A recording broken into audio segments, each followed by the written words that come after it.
Did you know that socks are the most requested item for shelters across America? We learn this and much more as we design this important CSR team building program called Helping the Homeless. Your group will be packing backpacks filled with items for men, women, and yes, children who are experiencing homelessness. 1 in 30 children experiences homelessness each year in America. That's 2.5 million kids.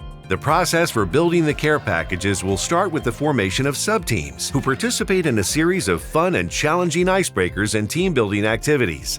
The event includes our no-download brainstorm, a fun and interactive web-based platform accessed with a QR code. It features text, audio, and video clues, exciting gaming challenges, and can capture and save all your memories of this heartwarming event with photos and videos of your teams in action. Through these challenges, teams earn points, which enable them to acquire the contents of the care backpacks. Donated items can include clothes and blankets, toiletries and hygiene items, first aid supplies, food, school supplies, and children's toys. A representative from your chosen shelter or charity may surprise your group and join them for the final stages of the care package assembly. This inspiring, morale-boosting event may include personal touches in the form of letters written by participants to the recipients of the backpacks. The possibilities are endless, but the outcome is always the same. A proud team of employees helping people experiencing homelessness to know someone cares.